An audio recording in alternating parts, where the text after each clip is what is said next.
आपके अंदर एक एक्साइटमेंट आती है, उस फ्रेशर के अंदर एक एक्साइटमेंट आती है। अब वो बिजनेस करना चाहता है, अब उसके अंदर से एक हलचल सी मची रहती है कि कैसे मैं जल्दी से जल्दी 70 करोड़ रुपए ले लूं, कैसे मैं जल्दी से जल्दी ये ट्रिप अचीव कर लूं, मैं थाईलैंड घूम के आ जाऊं, मैं कार फंड ले लूं, मेरे पास भी करोड़ों रुपए की इनकम कैसे आ जाए। वो भी क्या है, एक्साइटेड है, फुल एक्साइटेड है। यस या नो? यहां गलती क्या होती है, हमने उस एक्साइटमेंट फेज में अपना रोल नहीं किया, हम ज्वाइन करा के लोगों को छोड़ देते हैं। नेटवर्क मार्केटिंग इंडस्ट्री की 95% लीडर्स ये गलतियां कर रहे हैं। ज्वाइनिंग करने के बाद लोग अपने लोगों को छोड़ देते हैं या बोल देते हैं ठीक है सर आप ज्वाइनिंग कराना। कोई बंदा जाता है किसी के पास, अनसिस्टमेटिक तरीके से बात करता है, अरे यार तू मेरा दोस्त है ना, निकाल, एक बढ़िया कंपनी ज्वाइन किया हूं, निकाल पैसे 5 लाख रुपए दे। और हम खुश हो जाते हैं, अरे क्या बात है, मेरा तो ये लीडर नहीं शेर है। मैं अपलाइन को फोन करते हैं, सर एक शेर मिला है, ज्वाइन होते 5 लाख का डील निकाल दिया। एक्चुअल में हम तो एक्साइटेड हो रहे हैं, लेकिन ये बंदा ओरिजिनली मर रहा है। समझ में आ रहा है? जो इंसान हमें करोड़ों रुपए कमा के दे सकता था, उस इंसान को हमने 5 लाख के लालच में मार दिया। जो लीडर परमानेंट हमारे साथ डायमंड बन सकता था, बच्चे बिगड़ते हैं तो इसमें 100% रोल माँ बाप और उस माहौल का होता है जिस माहौल में वो बच्चा पल बढ़ रहा है। यस या नो? यस या नो? बहुत बड़ा रोल होता है। एक बच्चा छोटा था, वो जब भी जाके किसी के घर में चोरी करके माँ को कुछ चीजें ला के देता था, तो माँ उसको गले से लगाती थी, शाबाश मेरे शेर, तू मेरी असली औलाद है, कहां से लाया नहीं पूछती थी। अगली बार फिर वो जब चोरी करके लाता था, वो फिर उसको शाबाशी देती थी। एक बार बच्चा जेल में चला गया, और जेल में गया, उसको फांसी की सजा हो गई, बहुत बड़ा जुर्म किया, फांसी की सजा हो गई। जज ने बोला अंतिम इच्छा बता, बोला मेरी माँ को अब मेरे पास लाओ। माँ आई, बोली माँ अंतिम इच्छा है मेरी। बोला क्या? बोला अपना जीभ निकाल। जैसे माँ ने जीभ निकाला, उसने जीभ काट लिया, जोर से काट लिया, जीभ कटा नीचे गिर गया, खून बहने शुरू हो गए। बोला दुष्ट, मर रहा था, मरते मरते मुझे क्यों कष्ट दे गया।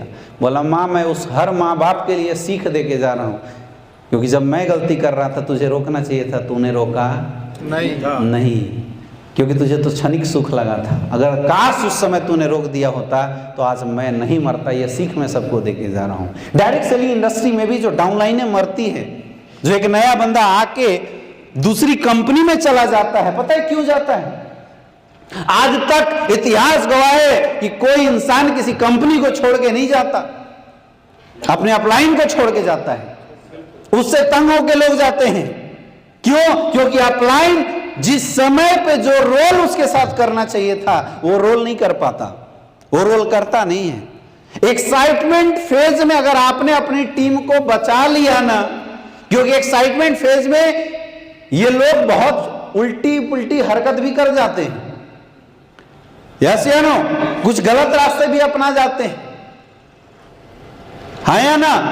कुछ लोग तो ऐसा रास्ता भी अपना देते हैं, उसी से 1 लाख रुपया लगा के उसी का 2 लेवल करके फूल माला से स्वागत करवा दिए, भाई तू बन गया गोल्ड। गलत डायरेक्शन दे देते हैं।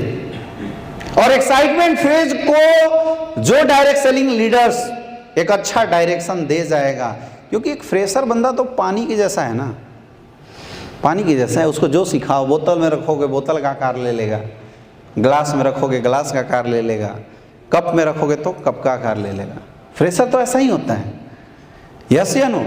उसको ढालने का काम, सही डायरेक्शन देने का काम किसका है? ये हम सब गोल्ड एंड एबव लीडरों का है। जब नींव ही गलत होगी तो ऊपर उठने के बाद चाहे बिल्डिंग में आप 1000 सुधार कर लो, जैसे भूकंप आएगी हड़हड़ा के गिर जाएगी। यस या नो? हाँ या ना? तो जैसे ज्वाइनिंग होती है, ज्वाइनिंग के बाद जो हमारा बंदा वो किस फेज में आ रहा है, एक्साइटमेंट, वो खूब एक्साइटेड है, वैसे समय पे 24 आवर के अंदर आपको FIM करना चाहिए। क्या आप करते हैं? करते हो FIM? नहीं करते। कर दिए होते तो चेक डबल हो जाते। क्या करना है? लिख लो, क्या करना है? जब भी कोई बंदा हमारे साथ ज्वाइन हो 24 आवर के अंदर FIM करना है। ये FIM उसकी एक्साइटमेंट फेज को कंट्रोल करने के लिए किया जाता है। समझ में आ रहा है?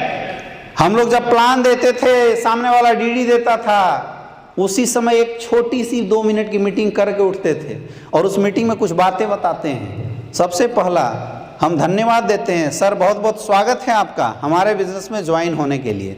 सब करना सर, कुछ बातों का ध्यान रखना। सबसे पहला, इस बिजनेस की चर्चा भूल के भी, गलती से भी किसी से मत कर देना और रीजन समझाना है। सर आपको इसकी चर्चा किसी से गलती से भी नहीं करनी है, क्योंकि सर आप इस इंडस्ट्री के बारे में अभी जानते नहीं हैं। अब आप खुद सोचिए सर, हमने खुद 50-60% काम सीखा है, हमने आपको बताया गया 20-30%। क्या 20-30% की इंफॉर्मेशन किसी को बताया जाए तो क्या वो इस काम को समझ पाएगा? नहीं। मैक्सिमम लोगों के प्रोस्पेक्ट ऐसी डिस्टर्ब हो जाते हैं। जोश माया फोन कर देता है, ओए भाई नया काम शुरू किया हूं, बहुत तगड़ा ऑडी लेने वाला हूं, तो सामने वाला तो समझ जाता है MLM किया है ना? बोले भाई जोड़ने वाला काम किया है क्या?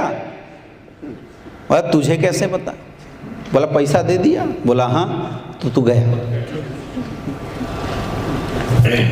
आग जल रही थी, लेकिन उस बंदे की गलत कॉल ने क्या कर दिया? बर्फ डाल दिया। पानी डालते तो चल जाता है, बर्फ डाल दिया। बाद में कोशिश भी करोगे तो पिघल के और उसको बुझाता रहेगा। यस या नो? यस। इसीलिए जब भी कोई आपको पैसा दे उसी समय उसको क्या बोलने का? बहुत बहुत धन्यवाद सर, आपको ने हमारे बिजनेस को ज्वाइन किया, अब हम लोग मिल के काम करेंगे। सर देखिए, इस दुनिया का कोई भी काम सीख के किया जाता है। आपने आज तक कोई दूसरा काम किया है, हमारे काम को करने के लिए सर आपको इस काम को सीखना पड़ेगा। लेकिन उससे पहले मेरी सर आपसे कुछ रिक्वेस्ट है, भूल के भी इस बिजनेस की चर्चा किसी से मत करना। क्योंकि सर देखिए, अभी पूरी जानकारी हम आपको नहीं दे पाए हैं, छोटी सी जानकारी अभी आपको दिए हैं और आपने समझा भी बहुत छोड़ा होगा। करोड़ों का कॉन्सेप्ट सर आप खुद बताइए, क्या 10% की जानकारी से किसी को लाया जा सकता है?